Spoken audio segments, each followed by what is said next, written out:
Assalamualaikum warahmatullahi wabarakatuh. Perkenalkan, nama saya Zaidan Alfarizi, NIM 2002011110002. Di sini saya dari Prodi Hukum Keluarga Islam tahun 2020. Saya akan mengerjakan tugas ujian tengah semester 2, yaitu kebetulan di sini saya masuk kelas adalah HKIE.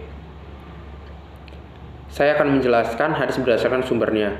Hadis berdasarkan sumbernya dibagi menjadi 4 macam. Yang pertama adalah hadis qudsi. Apa yang dimaksud dengan hadis qudsi?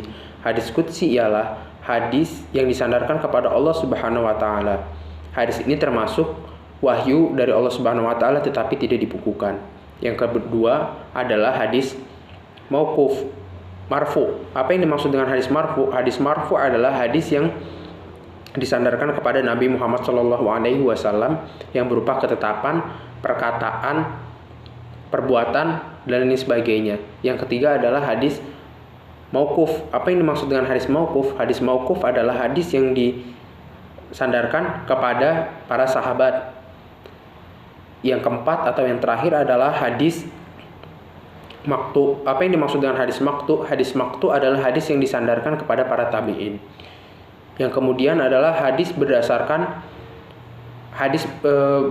kuantitasnya. Hadis berdasarkan kuantitasnya secara garis besar dibagi menjadi 2 macam. Yang pertama adalah mutawatir dan yang kedua adalah ahad. Apa yang dimaksud dengan mutawatir? Mutawatir adalah hadis yang diriwayatkan oleh banyak perawi yang dimana mereka semua mustahil untuk berdusta. Yang kedua ada hadis mutawatir ini dibagi menjadi 2, yaitu hadis mutawatir lafzi dan maknawi. Apa yang dimaksud dengan hadis mutawatir lafzi? Hadis mutawatir lafzi adalah hadis yang dimana diriwayatkan oleh banyak orang dengan satu makna dan satu lafaz. Kemudian yang kedua adalah hadis mutawatir maknawi. Hadis mutawatir maknawi adalah hadis yang diriwayatkan oleh banyak orang dengan banyak lafaz yang berbeda-beda tetapi dalam satu makna yang sama. Contohnya adalah cara kita berdoa. Hadis di situ banyak sekali dengan lafaz yang berbeda-beda tetapi dalam satu makna, yaitu dengan cara mengangkat kedua tangan. Yang kedua adalah hadis ahad. Hadis ahad dibagi menjadi 3 macam, tetapi pengertian hadis ahad adalah hadis yang diriwayatkan oleh 1 orang, 2 orang, 3 orang atau lebih, tetapi tidak termasuk atau belum mencukupi taraf tabaqah daripada hadis mutawatir. Hadis ahad dibagi menjadi 3, yaitu hadis masyhur, gharib, dan aziz. Hadis masyhur adalah hadis yang diriwayatkan oleh 3 orang atau lebih, tetapi tidak sampai tabaqahnya kepada hadis mutawatir. Hadis aziz adalah hadis yang diriwayatkan oleh 2 orang. Hadis ini termasuk hadis yang langka, karena ia harus diriwayatkan oleh 2 orang pada setiap generasi atau pada setiap tabaqahnya. Yang terakhir adalah hadis gharib. Hadis gharib adalah hadis yang diriwayatkan oleh 1 orang pada setiap tabaqahnya. Hadis gharib dibagi menjadi 2, yaitu ada gharib mutlak dan gharib nisbi. Hadis gharib mutlak ialah hadis yang diriwayatkan oleh seseorang yang sanadnya tersebut seperti menyendiri atau berbeda secara personilnya. Yang kedua adalah hadis gharib nisbi. Hadis gharib nisbi ialah hadis yang dimana ia terdapat penyendirian di tempatnya, sifatnya, atau tempat tinggalnya. Dan yang ketiga adalah hadis berdasarkan kualitasnya. Hadis berdasarkan kualitasnya dibagi menjadi 3, yaitu yang pertama adalah hadis sahih. Apa yang dimaksud dengan hadis sahih?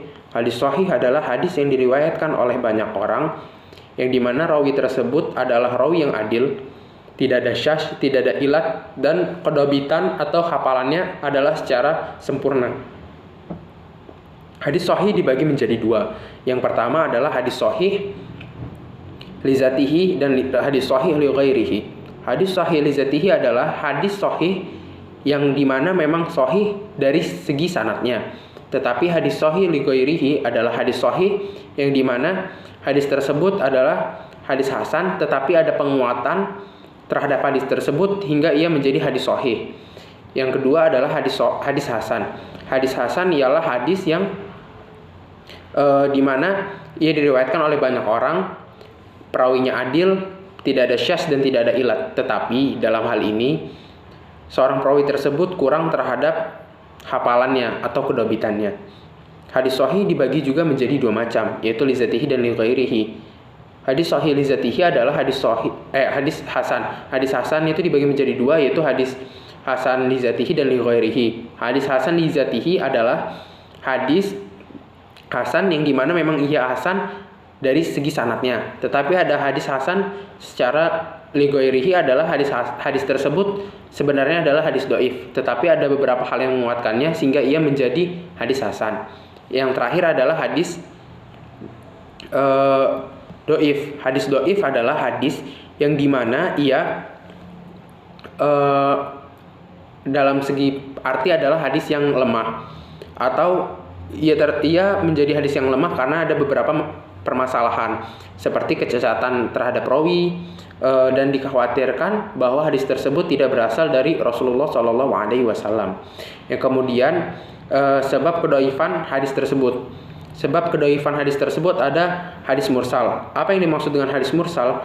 Hadis mursal adalah hadis yang terdapat kecacatan pada segi perawinya. Kemudian ada hadis mu'dhal. Hadis mu'dhal adalah hadis yang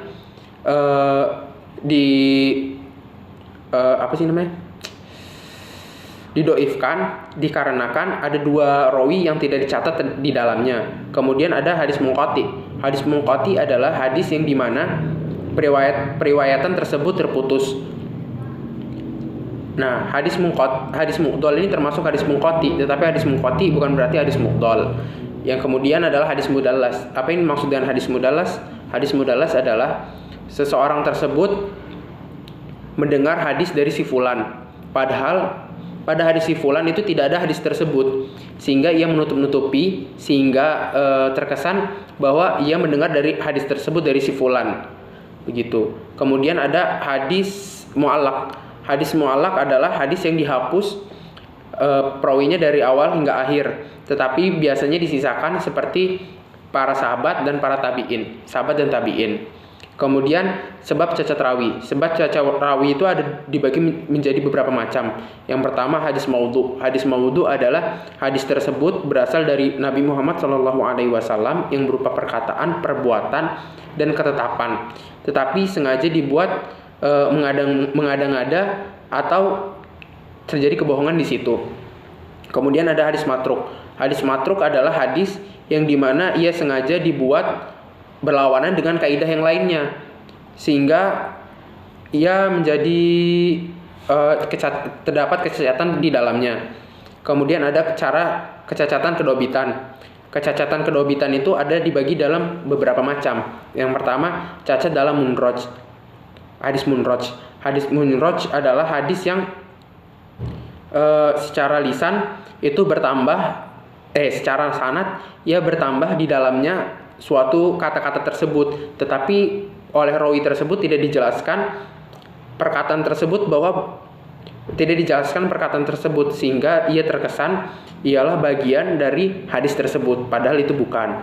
Kemudian ada hadis syadz. Hadis syadz adalah suatu perawi tersebut